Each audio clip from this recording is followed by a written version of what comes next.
Hello, my name is Barbara. I'm from Botanic Ridge and I'm 58 years old and I've got scleroderma.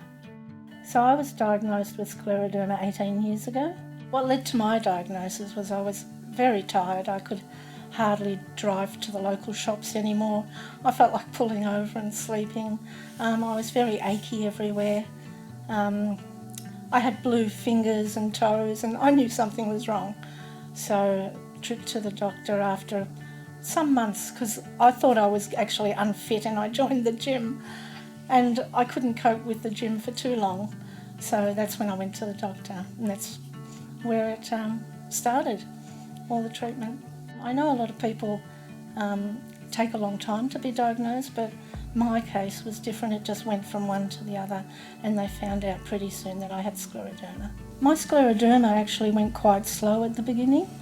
It, of course, started with the fingers and the splitting and I think it's called calcinosis. They popped up every so often. I've got one now, quite painful. And as I said, it took years to really progress. The skin side of it was very minor compared to a lot of people. But then after 10 years, they found it went to the lungs as well. So that was my main complaint, of course. Scleroderma has affected me in a few ways, like the fingers, not being able to touch anything. Actually, even just this morning, I couldn't put on earrings. I had to get my husband to help me. I can't feel money. Well, that was the reason too why I had to stop work. Joints very sore. My heartburn, very bad.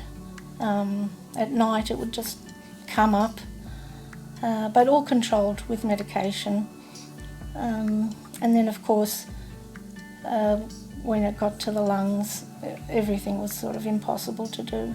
It also moved slowly, but it was just in the last 3 or 4 years that it got pretty bad, where I was really starting to feel the effects and it started to affect my life a whole lot.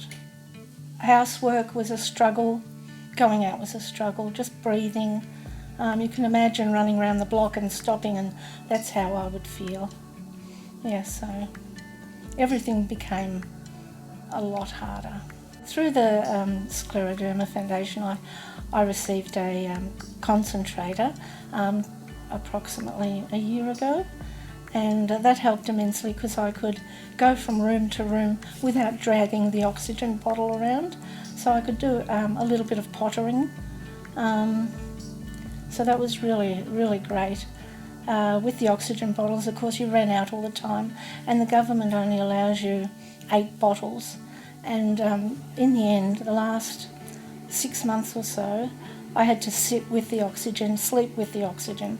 So continuously running out, which sometimes meant just sitting here reading, and my poor husband had to get everything for me. And of course, in the meantime, I was losing all muscles. So when I got that concentrator, that was a lifesaver.